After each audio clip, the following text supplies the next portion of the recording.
പ്രിയ സഹൃദയമിത്രങ്ങളെ, കാവ്യരശ്മിയിലേക്ക് സ്വാഗതം. ഞാൻ മുരളി ബമ്മണൂർ. ഇന്ന് കാവ്യരശ്മിയിലെ ഈ ഖണ്ഡത്തിൽ ശ്രീമാൻ AB രഘുനാഥൻ നായർ സാർ അവർകൾ തയ്യാറാക്കിയ ജഗദ് രാവണനായ പ്രതാപലങ്കേശൻ എന്ന ഭാഗമാണ് പ്രക്ഷേപണം ചെയ്യുന്നത്. ജഗദ് രാവണനായ പ്രതാപലങ്കേശൻ. രാവണൻ എന്ന പേര് കേൾക്കുന്ന മാത്രയിൽ മനസ്സിൽ തെളിഞ്ഞു വരുന്ന ഒരു ചിത്രമുണ്ട്. നീലാഞ്ജന വർണ്ണവും 10 തലയും വലിയ ദംഷ്ട്രങ്ങളും ചെമന്ന ചുണ്ടുകളും വലിയ മുഖവും എരുതി പോലുള്ള കേശവും ഭുജവിംശതിയുമുള്ള ഭീകരരൂപിയായിട്ടാണ് വാൽമീകി രാവണനെ ചിത്രീകരിച്ചിരിക്കുന്നത്. ധർമ്മങ്ങൾ വേരറൊക്കുന്നവൻ പരസ്ത്രീ രതിയുള്ളവൻ എന്നും സ്വഭാവത്തെ മുൻനിർത്തി ജഗദ് രാവണനെ വാൽമീകി പരാമർശിച്ചിട്ടുണ്ട്. കാമക്രോധാദി വികാരങ്ങൾ ഉറഞ്ഞുകൂടിയ നൃശംസകനായും ദശാസ്യൻ ചിത്രീകരിക്കപ്പെട്ടിരിക്കുന്നു.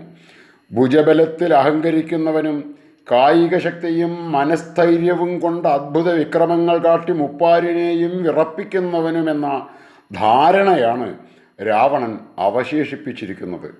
രാവണൻ്റെ ആകാരത്തെപ്പറ്റി കുഞ്ചൻ നമ്പ്യാർ പറയുന്നത് ഇങ്ങനെയാണ്: അക്കാലങ്ങളിൽ അതിഭുജ വിക്രമധികൃത ശക്രപരാക്രമനാകിയ നക്തഞ്ചരപതി രാവണനെന്നൊരു ശക്തൻ വന്നു പിറന്നുധരായാം.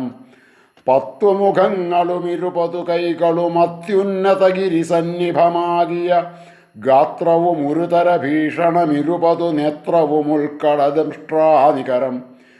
എത്ര ഭയങ്കരമാകൃതി കണ്ടാൽ മിത്രതനൂജനുമാശു ഭയപ്പെടും.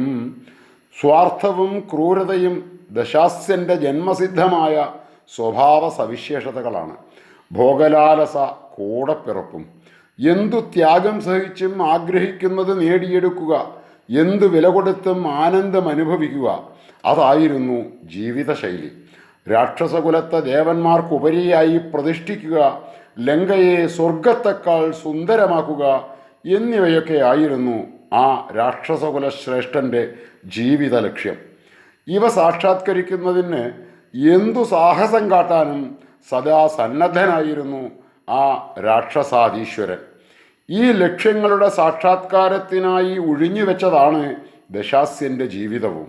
ഇതിനുവേണ്ടിയായിരുന്നു കായബലവും തപശക്തിയും അനുസ്യൂതം വർദ്ധിപ്പിച്ചുകൊണ്ട് ജീവിതാന്ത്യം വരെ അദ്ദേഹം തുറന്നു പോന്ന ജൈത്രയാത്രകളെല്ലാം തന്നെ. കൊടും ക്രൂരതകളുടെ പര്യായമായിരുന്നെങ്കിലും അഭിജാതമായ പാരമ്പര്യത്തിനുടമയാണ് രാവണൻ. ധർമ്മചാരിയും ത്യാഗിയുമായ രാമൻ്റെ ഉത്കർഷമുയർത്തിക്കാട്ടാൻ സഹായിക്കുന്ന പ്രതിദ്വന്ദ്വിയായിട്ടാണ് വാൽമീകി രാവണനെ സങ്കല്പിച്ചിരിക്കുന്നത് എങ്കിലും കുലമഹിമയും രാക്ഷസവംശത്തിൻ്റെ ഉന്നതിയോടുള്ള പ്രതിജ്ഞാബദ്ധതയും സുപ്രത്യയ സ്ഥൈര്യവും കണക്കിലെടുത്ത് ആ വീരൻ്റെ അദൃശ്യസ്ഥാനം അംഗീകരിക്കുകയും അദ്ദേഹത്തിന് അർഹമായ മാന്യത നൽകുകയും ചെയ്തിട്ടുണ്ട് വാൽമീകി. അതിലെ 2 ഘട്ടങ്ങൾ ഏതൊക്കെയെന്ന് നമുക്കൊന്ന് ശ്രദ്ധിക്കാം. രാമായണത്തിൽ പ്രതിപാദിക്കുന്ന രാവണൻ്റെ ജീവിതത്തെ 2 ഘട്ടമായി തിരിക്കാം. രാവണോദ്ഭവം മുതൽ ഖരവധം വരെയുള്ള കാലമാണ് ആദ്യഘട്ടം. സീതാപഹരണം മുതൽ രാവണനിധനം വരെയുള്ള സംഭവങ്ങൾ 2ാം ഘട്ടത്തിൽ പെടുന്നു. ദശമുഖൻ്റെ ജനനവും കൊടും തപസ്സിലൂടെയും നിരന്തരമായ പോരാട്ടങ്ങളിലൂടെയും അയാൾ അമേയമായ ശക്തിയും അപ്രമാദിത്വവും കൈവരിക്കുന്നതും അജയ്യനായിത്തീരുന്നതും പ്രഥമഘട്ടത്തിലെ പ്രധാന സംഭവങ്ങളാണ്. രാവണനിൽ കരുത്തും അഹങ്കാരവും മത്സരിച്ചു വളരുകയും അനാരോഗ്യകരമായ ആശയാഭിലാഷങ്ങളാൽ മോഹാന്തനായിത്തീരുകയും ചെയ്യുന്നു 2ാം ഘട്ടത്തിൽ. മഹിത പൈതൃകം. കുലമഹിമയിൽ രാവണേക്കാൾ ഒട്ടും പിന്നിലല്ല രാവണൻ. രാമൻ നരനാരായണനാണെങ്കിൽ രാവണൻ ബ്രഹ്മാംശ സംഭവനാണ്. ഉത്തരരാമായണത്തിലാണ് വാൽമീകി രാവണോത്ഭവം വെളിവാക്കിയിരിക്കുന്നത്. പട്ടാഭിഷേകം കഴിഞ്ഞ് അയോധ്യ രാജാവായി രാമൻ വാഴുന്ന കാലത്ത് അദ്ദേഹത്തെ സന്ദർശിക്കാൻ മുനികുലോത്തമന്മാർ വന്നുകൊണ്ടിരിക്കുന്നു. ദശാസ്യനെ വധിച്ചതിൽ ലോകം രാമനെ വാഴ്ത്തുന്നത് അജ്ഞാനം കൊണ്ടാണെന്നും സർവലോകവും ജയിക്കാൻ കഴിയുന്ന രാമന് രാവണ നിഗ്രഹം മഹത്തായ കാര്യമൊന്നുമല്ലെന്നും മുനിശ്രേഷ്ഠന്മാർ അഭിപ്രായപ്പെടുന്നു. എന്നാൽ രക്ഷോനായകസുതനായ രാവണിയെ ലക്ഷ്മണൻ ഹനിച്ചതോർത്താൽ വിചിത്രമാണെന്നാണ് മുനിസത്തമന്മാരുടെ പക്ഷം. രാവണനേക്കാൾ രാവണിയെ പ്രകീർത്തിക്കുന്നത് എന്തുകൊണ്ടാണെന്ന് രാമൻ ആരായുമ്പോൾ അഗസ്ത്യമുനി വിശദീകരിക്കുന്ന രാക്ഷസ കുലോൽപത്തി ചരിത്രത്തിൽ നിന്നാണ് രാവണൻ്റെ ജന്മരഹസ്യം അനാവൃതമാകുന്നത്. രാവണോത്ഭവം. ബ്രഹ്മാവിൻ്റെ മാനസപുത്രനായ പുലസ്ത്യൻ്റെ പുത്രനാണ് ദശാനനൻ. ഒരിക്കൽ പുലസ്ത്യൻ തപസ്സു ചെയ്തുകൊണ്ടിരിക്കുമ്പോൾ അടുത്തൊരാശ്രമത്തിൽ തൃണബിന്ദു എന്ന രാജർഷിയും തപസ്സനുഷ്ഠിക്കുന്നുണ്ടായിരുന്നു. തൃണബിന്ദുവിൻ്റെ പുത്രിയായ മാനിനിയോടൊപ്പം കളിക്കുന്നതിനായി ദേവന്മാരുടെയും ഉരഗങ്ങളുടെയും രാജർഷിമാരുടെയും കുമാരിമാർ അവിടെ വരുമായിരുന്നു. മാനിനി ഇല്ലാതിരുന്ന ഒരവസരത്തിൽ കുമാരിമാരുടെ ആട്ടവും പാട്ടും പുലസ്ത്യൻ്റെ തപസ്സിന് ഭംഗം വരുത്തി.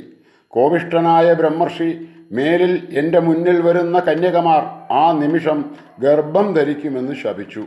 ശാപകഥയറിയാതിരുന്ന മാനിനി ഒരിക്കൽ വേദാധ്യായനം ചെയ്തുകൊണ്ടിരിക്കുന്ന പുലസ്ത്യ മഹർഷിയുടെ സമീപത്തേക്ക് ചെന്നു.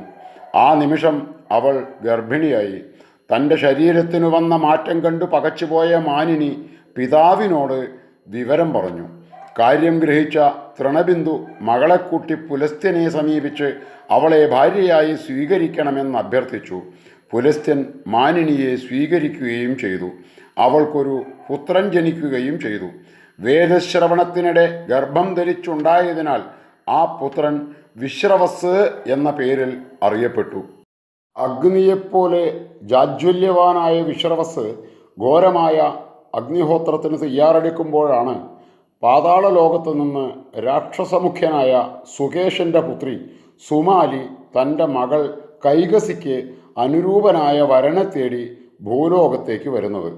മാല്യവാൻ കന്യകയായ കൈകസിയെ വിശ്രവസിൻ്റെ അടുത്തേക്ക് അയച്ചു. സ്വതേജസ്സിനാൽ പ്രദീപ്തനായ വിശ്രവസ് സുകുമാരാംഗിയായ കൈകസിയോട് എന്തിനാണിപ്പോൾ വന്നതെന്ന് വാത്സല്യത്തോടെ ആരാഞ്ഞു. എൻ്റെ ഹൃദയവിചാരം എന്തെന്ന് തപോപ്രഭാവനായ അങ്ങയ്ക്കറിയാമല്ലോ എന്നായിരുന്നു കൈകസിയുടെ മറുപടി. കൈകസിയുടെ ഇംഗിതം ഗ്രഹിച്ച വിശ്രവസ് പറഞ്ഞു, നിനക്ക് എന്നിൽ നിന്ന് പുത്രന്മാരുണ്ടാകണം. പക്ഷേ അധിഘോര സമയത്താണ് നീ വന്നത്. ഈ സമയത്തുണ്ടാവുന്ന പുത്രന്മാർ അതിഘോരമായ രൂപവും സ്വഭാവവുമുള്ള ക്രൂരന്മാരായ രാക്ഷസ പ്രമുഖന്മാരായിരിക്കും. ഇത് കേട്ട കൈകസി ഉണർത്തിച്ചു, വേദങ്ങൾ വിധിപ്രകാരം ഉച്ചരിക്കുന്ന അങ്ങയിൽ നിന്ന് ദുർനടപ്പുകാരായ പുത്രന്മാരെ ഞാൻ ആഗ്രഹിക്കുന്നില്ല. ഭഗവാനെ പ്രസാദിച്ചരുളണേ. കൈകസിയുടെ അഭ്യർത്ഥന കേട്ട ഋഷീശ്വരൻ അനുഗ്രഹിച്ചുകൊണ്ട് പറഞ്ഞു, നിനക്ക് അവസാനമുണ്ടാകുന്ന പുത്രൻ എൻ്റെ വംശത്തിന് യോജിച്ച ഉത്തമനായിരിക്കും. വിശ്രവസ് അരുളി ചെയ്തതുപോലെ കണ്ടാൽ ഭയപ്പെടുന്ന ഘോരരൂപിയായ ഒരു രാക്ഷസ പ്രജയ്ക്കാണ് കൈകസി ആദ്യം ജന്മം നൽകിയത്. ആ ശിശു പിറക്കുമ്പോൾ തീ വിഴുങ്ങുന്ന കുറുക്കന്മാർ മാംസഭക്ഷണാശയോടെ അപ്രദക്ഷിണമായി നടന്നു. കാർമേഘത്തിൽ നിന്ന് രക്തബിന്ദുക്കൾ പെയ്തു. അതിഭീകരമായ ഇടിവെട്ടി. ജ്വലിച്ചു നിന്ന സൂര്യൻ മങ്ങി. ആകാശത്തു നിന്ന് കൊള്ളിമീനുകൾ ഭൂമിയിൽ പതിച്ചു. ഭൂമിയുടെ ആകർഷണ വലയത്തിന് ചലനമുണ്ടായി. അതിഘോരമായ കൊടുങ്കാറ്റടിച്ചു. സാഗരം കലങ്ങി മറിഞ്ഞു. 10 മുഖങ്ങളോടുകൂടി ജനിച്ച ഇവൻ ദശാസ്യൻ എന്ന പേരിൽ പ്രസിദ്ധനാകുമെന്ന് പിതാവ് അനുഗ്രഹിച്ചു. കൈകസിക്ക് രണ്ടാമത് പിറന്ന പുത്രനാണ് കുംഭകർണൻ. ഇവനേക്കാൾ വലിപ്പം കൂടിയ ഒരാളും ഭൂമിയിൽ ഉണ്ടായിട്ടില്ല എന്ന് വാൽമീകി രാമായണം പറയുന്നു. വികൃതവദനയായ ശൂർപ്പണഖയാണ് പിന്നീട് ജനിച്ചത്. അവസാനം ധർമ്മകർമ്മനിരതനായ വിഭീഷണൻ സംജാതനായി. സാത്വികനായ വിഭീഷണൻ പിറന്നപ്പോൾ ആകാശത്തു നിന്ന് പുഷ്പവൃഷ്ടിയും ഉണ്ടായി. ഈ ഖണ്ഡം ഇവിടെ അവസാനിപ്പിക്കുന്നു. അടുത്ത ഖണ്ഡത്തിൽ ബാക്കി ഭാഗങ്ങൾ വിശദമായി പറയാം. നമസ്തേ.